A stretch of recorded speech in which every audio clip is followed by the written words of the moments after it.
C'est la bonne? Je pense que oui. Attends. Ouais, c'est la bonne. Voilà, donc là, on a le positif,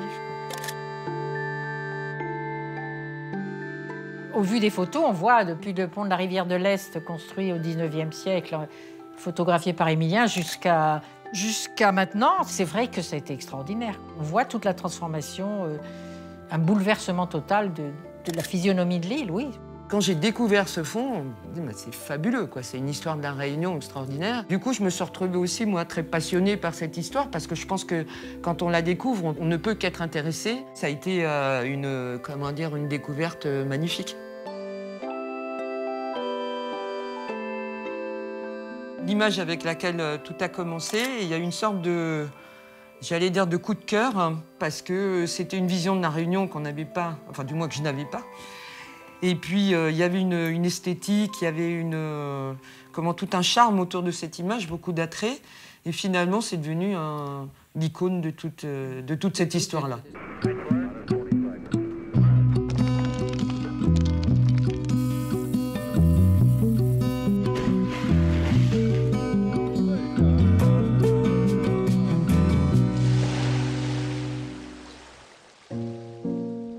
Émilien le précurseur, André l'autodidacte, Gilbert l'héritier.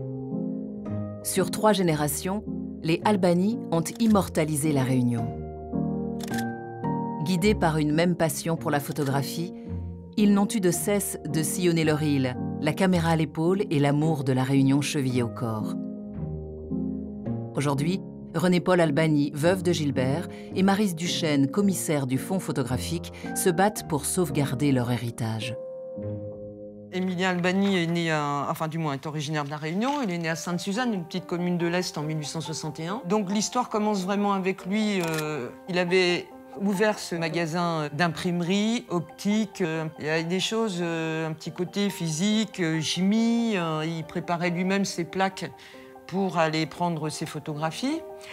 Et puis il y avait cette volonté d'aller montrer qu'est-ce qu'on faisait avec une boîte photographique, puis justement donner envie aux gens de leur dire, bah, vous voyez, regardez, que vous soyez du port de Saint-André ou de n'importe où ailleurs, vous pouvez à votre tour réaliser de très belles images.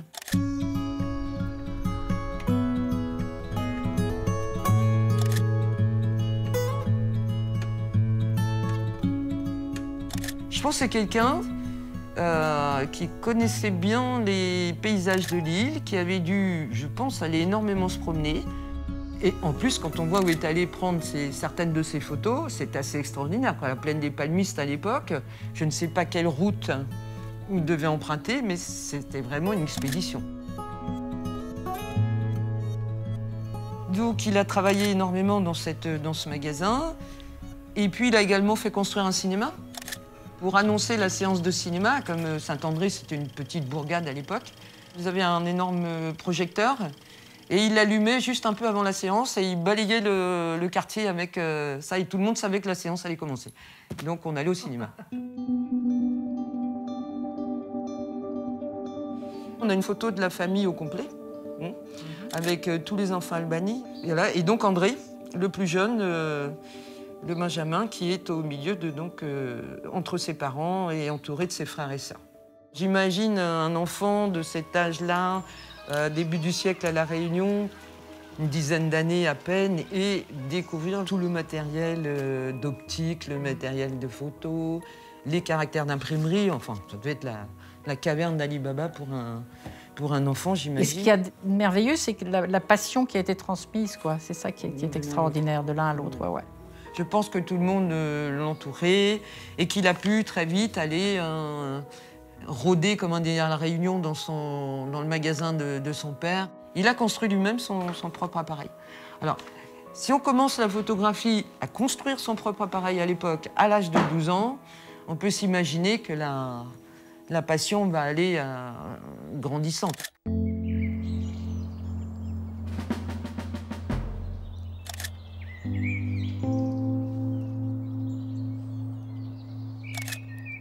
Il a exposé ses premières œuvres photographiques à la caserne Lambert, à Saint-Denis. Le résultat positif a été que des personnalités du Conseil général de l'époque ont vu cette exposition Et il a eu des compliments et on lui a proposé justement de se former et de pouvoir aller en métropole pour pouvoir devenir photographe professionnel.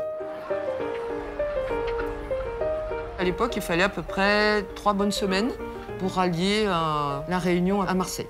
Donc c'était des voyages, ça devait être extraordinaire.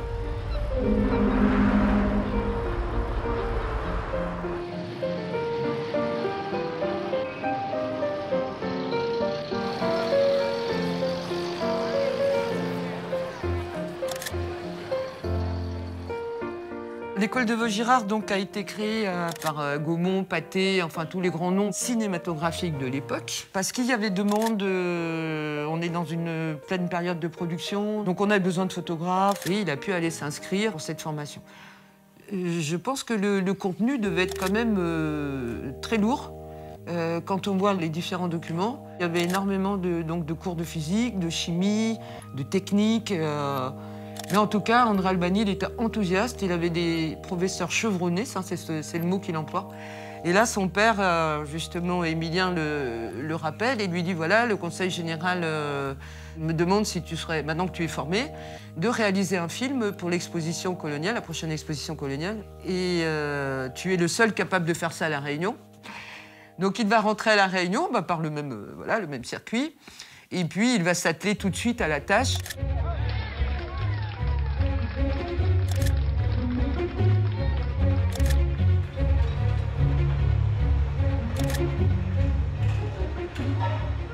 Il fallait donner une certaine image de La Réunion. Je pense que ça ne devait pas être simple. C'est-à-dire qu'il fallait tout couvrir, tous les domaines. Alors que ce soit le domaine, j'allais dire, des transports, le domaine culturel, le domaine agricole, industriel. Donc il a fallu qu'il couvre un champ, je pense, très important. Et c'est là qu'on voit dans son travail qu'il y a un côté un petit peu ethnologue. Qu'il y avait des savoir-faire, qu'il y avait des images de La Réunion qui ne seraient plus les mêmes 10 ans après. Et puis, le désir de transmettre un mode de vie, un pays qu'ils ont particulièrement aimé. On voit 2 ouvrières relier des bottes de vanille, et puis je trouve que celle qui est en premier plan, je lui trouve un air triste, elle a un regard qui est complètement perdu ailleurs. Le regard, il n'est pas triste, en fait, c'est que c'est la première fois qu'elle voyait un photographe. Imagine ça, en 1930, débarquer dans un petit village de l'Est de La Réunion. Un photographe avec sa chambre, avec tout ça, c'était une caméra, c'était quelque chose d'inouï. Ce qu'il y a de passionnant aussi dans cette histoire familiale, ce sont des histoires imbriquées dans l'histoire. Enfin, moi, je ne sais pas ce que tu en penses, mais... Oui, par exemple, quand on évoque l'arrivée du premier avion. Ça a été son premier grand reportage. Il est arrivé juste au bon moment et ça a été aussi un fait très marquant, non seulement sur le plan local, mais national. Et vraiment, pour lui aussi, ça a été son premier très grand reportage. Un des grands reportages photographiques d'André Albani sur La Réunion, donc le Piton de la Fournaise. C'était extraordinaire parce qu'il partait depuis le village de la Plaine des Cafres, à pied. Il n'y avait pas de route, il n'y avait pas de... Donc c'était une expédition. Alors, celle-là, elle est prodigieuse.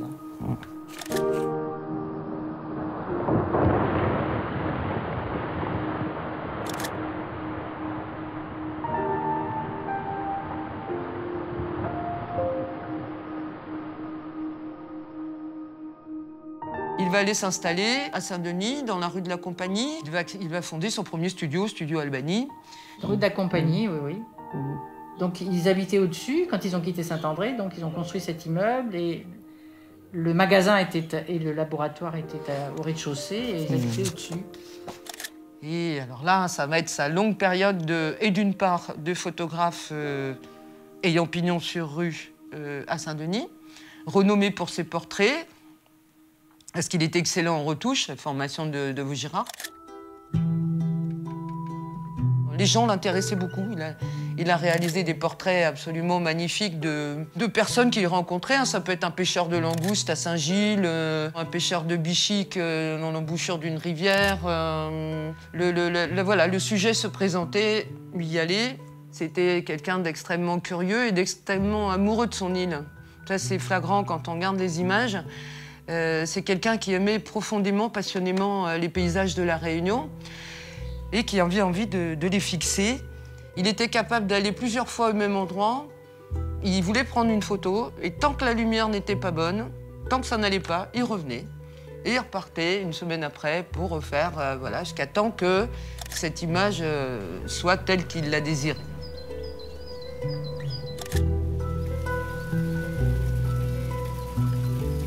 Alors ça, c'est le côté aussi, j'allais dire, vie quotidienne, paysage de la Réunion. Et puis après, il y a vraiment cette série événementielle aussi. Hein. Voilà, quand les grands événements se passaient à la Réunion, qui l'intéressait, il était là. Un reportage dont il était extrêmement fier. Ça, je crois que c'est peut-être le reportage dont il était le plus fier de sa vie. C'est le deuxième voyage du général de Gaulle à la Réunion, donc à la fin des années 50. Et là, il a couvert de l'arrivée du général de Gaulle sur le tarmac de Gilot jusqu'à son départ. Et on a une série d'images absolument extraordinaires. Un énorme avantage pour lui sur les journalistes de métropole, c'est que lui, il connaissait la lumière de la Réunion. Comme il n'y avait pas de grand angle, il prenait 3 vues et ensuite au studio, il les découpait pour qu'on ait l'impression qu'il y ait une vue totale de ce qu'il avait pris. Ça, c'est une bonne performance pour la période. Ah là, cette photo, elle est très sympa. Le papa et le fils dans leur laboratoire avec ces fameux trucs dust là. Et j'ai eu le bonheur de les voir tous les deux ensemble très très souvent.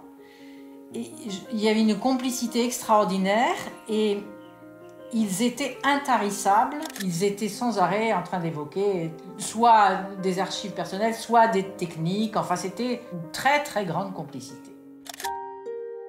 On a l'impression là vraiment d'une continuité père-fils. C'est vraiment très très net. La photographie pour la famille Albani a été le pivot de leur vie, quoi. L'essence même de leur vie. Sous l'œil aiguisé des Albani, c'est toute l'histoire de la Réunion qui se déploie. De génération en génération, ce sont les mêmes gestes, le même regard qui ont capturé l'essence d'une île aux 1000 facettes. De père en fils, ils se sont fait les témoins de ses plus grandes transformations et laissent à ses habitants un inestimable trésor.